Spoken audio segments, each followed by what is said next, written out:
آج آپ کو ایک اور قصہ قرآن کا سنانا ہے، لیکن آج کا قصہ کچھ ہٹ کر ہے، خوفناک بھی ہے لیکن بڑا ہی عبرت انگیز بھی ہے۔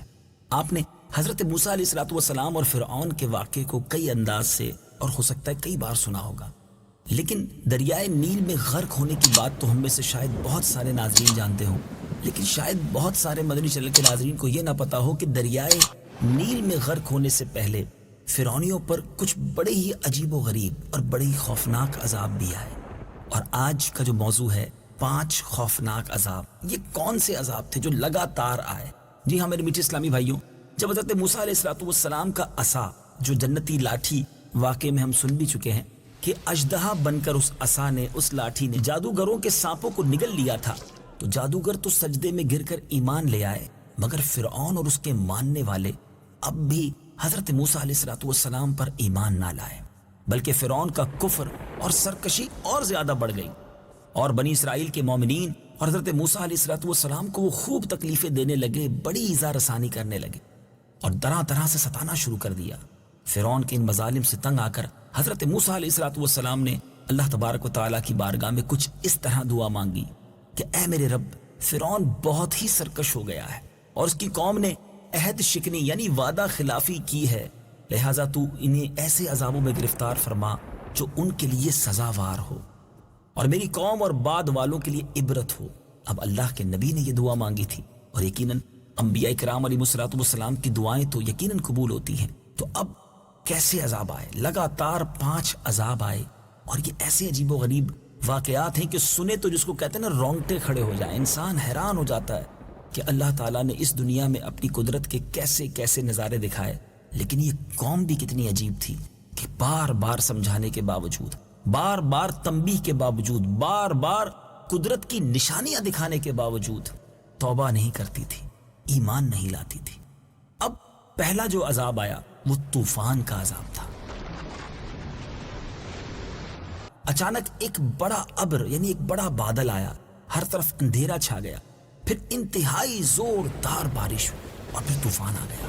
فرعونیوں کے گھروں میں پانی بھر گیا اور وہ اس میں کھڑے رہ گئے، پانی ان کے گردنوں تک آ گیا، ان میں سے جو بیٹھتا وہ ڈوب کر ہلاک ہو جاتا، یعنی اتنا پانی تھا، نہ ہل سکتے تھے، نہ کوئی کام کر سکتے تھے، نہ کھیتیاں نہ باغات، سب طوفان کی وجہ سے برباد ہو گئے۔ ایک ہفتے سے یعنی ہفتے کے دن سے اگلے ہفتے کے دن تک 7 روز تک مسلسل یہ لوگ اس مصیبت میں گرفتار رہے۔ اب یہاں ایک عجیب بات یہ تھی کہ باوجود یہ کہ بنی اسرائیل اور فرعونیوں کے جو مکانات تھے وہ ملے ہوئے تھے، مگر بنی اسرائیل جو حضرت موسیٰ علیہ السلام پر ایمان والے تھے، ان کے گھروں میں پانی نہیں تھا، اور برابر میں فرعونی کا گھر تھا، اس کے گھر میں پانی بھرا ہوا تھا۔ یعنی بنی اسرائیل کے لوگ اس پرابلم میں بھی، اس مصیبت کے وقت میں بھی بڑے چین سے رہ رہے تھے، کیونکہ ان کے گھروں میں پانی نہیں تھا۔ اب ان لوگوں میں اس عذاب کو سہنے کی طاقت نہ رہی، حضرت موسیٰ علیہ السلام کے دربار میں آئے، آ کر عرض کی کہ حضور آپ دعا کیجئے یہ مصیبت ٹل جائے تو ہم ایمان لے آئیں گے، بنی اسرائیل کو آپ کے پاس بھیج دیں گے۔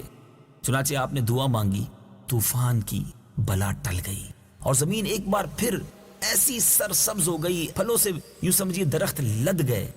تو اب یہ دیکھ کر بنی اسرائیل کہنے لگے کہ یہ بارش تو ہمارے لیے بڑی فائدے مند تھی، یہ طوفان تو ہمارے لیے بڑے کام کا تھا۔ تو اب انہوں نے جناب اپنے عہد کو توڑ دیا، پھر ایمان نہ لائے اور پھر سرکشی کی، پھر ظلم شروع کر دیا۔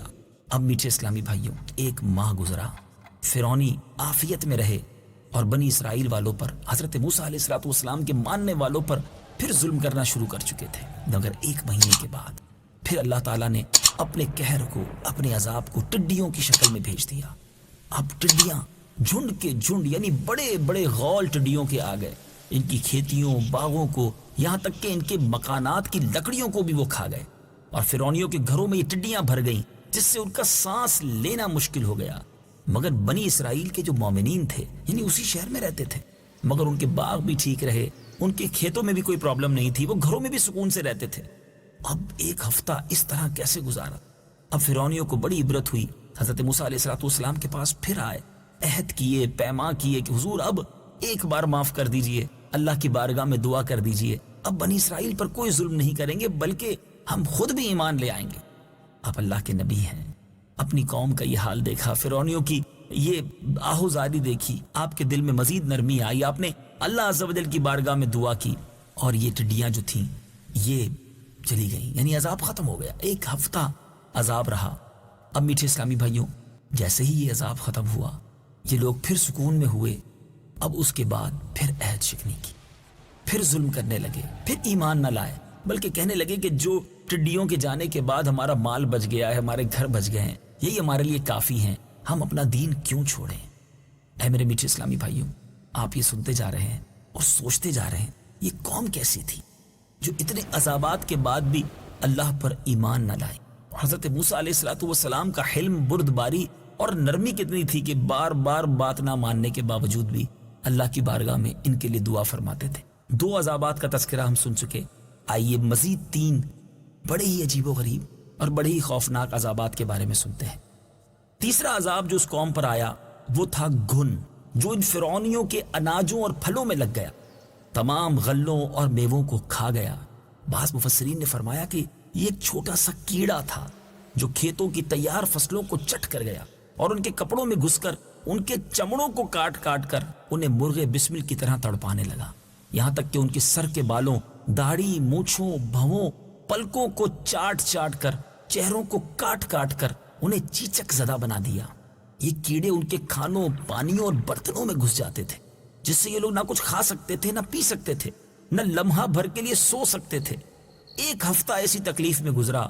اب میٹھے میٹھے اسلامی بھائیوں، 1 ہفتے کے بعد وہ بلبلا اٹھے.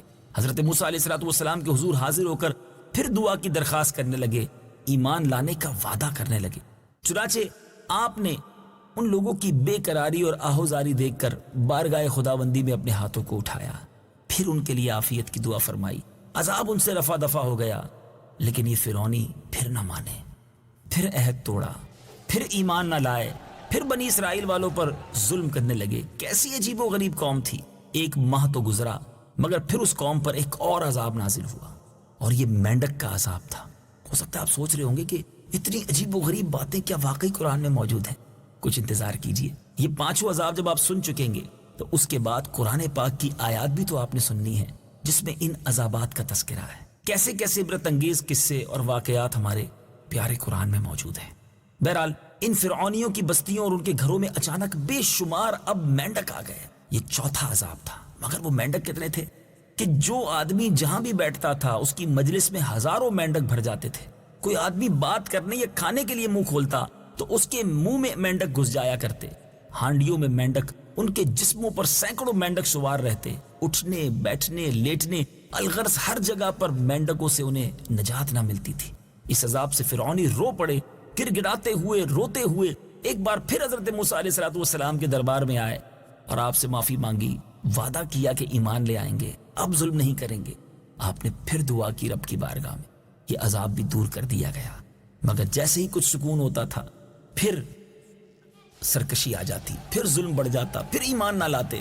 1 ماہ گزرا، اب ایک 5واں عذاب آیا، اور وہ عذاب تھا خون کا.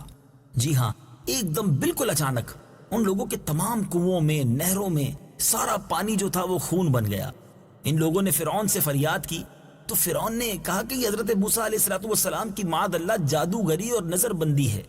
یہ سن کر فرعونیوں نے کہا کہ یہ کیسی نظر بندی ہے کہ کھانے پینے کے برتن خون سے بھرے پڑے ہیں، لیکن جو مومنین ہیں، جو حضرت موسیٰ علیہ السلام پر ایمان لانے والے، ان کے برتن ٹھیک ہیں، وہاں پانی ہے، ان کے کنووں میں بھی پانی ہے، ان کی نہروں میں بھی پانی ہے، مگر ہماری ہر چیز خون سے بھر چکی ہے. تو اب فرعون نے بڑی عجیب بات کی کہ ایسا کریں کہ مومنین جس کنویں سے پانی نکالتے ہیں فرعونی بھی وہیں سے پانی نکالے. اب خدا کی شان دیکھیں کہ اسی برتن سے پانی نکالا جاتا. جب مومنین برتن ڈال کر پانی نکالتے تو صاف، میٹھا اور شیریں ہوا کرتا، مگر اسی برتن کو پھر فرعون کے ماننے والے کنویں میں ڈالتے تو جب واپس نکالا جاتا تو خون سے بھر جاتا. اب اس کے بعد فرعونیوں نے ایک اور ریکویسٹ کی، مومنین کے پاس آئے اور کہا کہ ہم دونوں ایک ہی برتن سے پانی پیئیں گے. اللہ کی قدرت کا وہ نظارہ بھی دنیا نے دیکھا کہ برتن ایک ہوتا جس میں پانی نظر آ رہا ہوتا. مومنین پانی پیتے تو منہ میں میٹھا پانی جاتا تھا، اور اسی برتن سے جب فرعونی منہ لگاتا تھا تو اس کے منہ میں جا کر وہ پانی خون بن جایا کرتا تھا. میٹھے میٹھے اسلامی بھائیوں، اب ایسا برا حال ہو گیا پیاس سے کہ فرعونیوں نے پتوں کو اور گھاس کو اٹھا کر اسے نچوڑ کر چبانا شروع کیا کہ اس کے ذریعے کچھ پیاس بجھائی جائے. لیکن درختوں کے پتوں اور گھاس کا جو رطوبت تھی، اس کا جو رس تھا، وہ بھی خون بن کر ان کے منہ میں جانے لگا۔ اب یہ گڑ گڑاتے ہوئے، روتے ہوئے، بلبلاتے ہوئے حضرت موسیٰ علیہ السلام کے پاس پھر حاضر ہوئے اور معافی مانگی۔ آپ نے ایک بار پھر انہیں معاف کیا، پھر اللہ کی بارگاہ میں دعا کی، اس عذاب کو دور کر دیا گیا۔ میرے میٹھے میٹھے اسلامی بھائیوں، یہ 5 عذاب مسلسل ہر ایک ہفتے کے دن آتے، دوسرے ہفتے کے دن تک یعنی 7 دن مسلسل چلتے رہتے۔ پھر آپ دعا فرماتے، عذاب تو ٹل جاتا۔ 1 مہینہ گزرنے کے بعد پھر سنیچر کا دن آتا تو دوسرا عذاب آ جاتا۔ یہ قوم سرکشی کرتی رہی، آپ معاف فرماتے رہے۔ یہ عجیب و غریب واقعہ قرآن پاک میں کہاں اور کیسے موجود ہے؟ آئیے قرآن پاک کی مبارک آیات سنتے ہیں اور ترجمہ سنتے ہیں۔ فَأَرْسَلْنَا عَلَيْهِمُ الطُّوفَانَ وَالْجَرَادَ وَالْقُمَّلَ وَالضَّفَادِعَ وَالدَّمَ آيَاتٍ مُفَصَّلَاتٍ فَاسْتَكْبَرُوا وَكَانُوا قَوْمًا مُجْرِمِينَ۔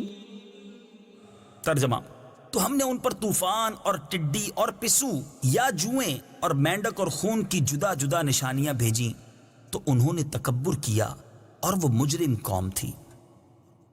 وَلَمَّا وَقَعَ عَلَيْهِمُ الرِّجْزُ قَالُوا يَا مُوسَى ادْعُ لَنَا رَبَّكَ بِمَا عَهِدَ عِندَكَ لَئِن كَشَفْتَ عَنَّا الرِّجْزَ لَنُؤْمِنَنَّ لَكَ وَلَنُرْسِلَنَّ مَعَكَ بَنِي إِسْرَائِيلَ۔ ترجمہ: اور جب ان پر عذاب واقع ہوتا تو کہتے، اے موسیٰ ہمارے لیے اپنے رب سے دعا کرو اس عہد کے سبب جو اس کا تمہارے پاس ہے، بے شک اگر آپ ہم سے عذاب اٹھا دو گے تو ہم ضرور آپ پر ایمان لائیں گے اور ضرور ہم بنی اسرائیل کو تمہارے ساتھ کر دیں گے۔ فَلَمَّا كَشَفْنَا عَنْهُمُ الرِّجْزَ إِلَىٰ أَجَلٍ هُمْ بَالِغُوهُ إِذَا هُمْ يَنكُثُونَ۔ ترجمہ: پھر جب ہم ان سے اس مدت تک کے لیے عذاب اٹھا لیتے جس تک انہیں پہنچنا تھا تو وہ فوراً اپنا عہد توڑ دیتے۔ فَانْتَقَمْنَا مِنْهُمْ فَأَغْرَقْنَاهُمْ فِي الْيَمِّ بِأَنَّهُمْ كَذَّبُوا بِآيَاتِنَا وَكَانُوا عَنْهَا غَافِلِينَ۔ ترجمہ: تو ہم نے ان سے بدلہ لیا تو انہیں دریا میں ڈبو دیا کیونکہ انہوں نے ہماری آیتوں کو جھٹلایا اور ان سے بالکل غافل رہے۔ بیٹے بیٹے اسلامی بھائیوں، آپ نے یہ فرعونیوں پر آنے والے 5 عذابات سنے۔ سیکھنے کو کیا ملا؟ ہمیں یہاں ایک بات سیکھنے کو ملتی ہے۔ آج ہم پر بھی جب کوئی مصیبت آتی ہے تو دل نرم ہو جاتا ہے۔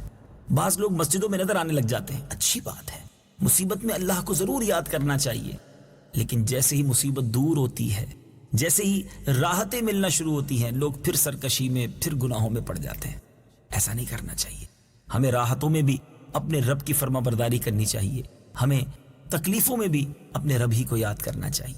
اور اسی واقعے سے ایک اور بڑی پیاری بات سیکھنے کو مل رہی ہے کہ حضرت موسیٰ علیہ السلام کا حلم، بردباری اور نرمی تو دیکھیے، ستا بھی رہی ہے قوم، پریشان بھی کر رہی ہے، مگر آپ معاف کیے جا رہے ہیں، ہر بار انہیں معاف فرماتے ہیں، ہر بار ان کے لیے دعا کرتے ہیں۔ پیارے آقا علیہ السلام کی سیرت میں یہ پہلو تو اور زیادہ موجود ہے کہ آپ نے جان کے پیاسوں کو، خون کے پیاسوں کو معاف فرمایا۔ اے میرے میٹھے اسلامی بھائیوں، کیا ہم معاف کرتے ہیں؟ کیا ہم درگزر کرتے ہیں؟ چھوٹی چھوٹی باتیں یاد رکھ کے دشمنیاں چلاتے ہیں، خاندان کے خاندان ان دشمنیوں کی وجہ سے برباد ہو گئے ہیں۔ آئیے میٹھے اسلامی بھائیوں، اس قرآنی واقعے سے یہ درس حاصل کریں کہ ہم بھی معاف کرنے والے بنیں، ہم بھی دل بڑا کریں۔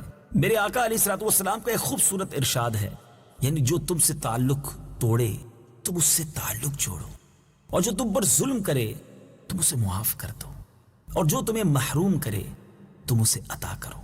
یہ 3 عادتیں بڑی پیاری ہیں، بلکہ بعض روایتوں میں تو یہ مفہوم ملتا ہے کہ جو ان 3 باتوں پر عمل کرے گا اللہ تعالیٰ جنت میں اسے اعلیٰ گھر بھی عطا فرمائے گا، اس کا حساب بھی آسانی سے لے گا۔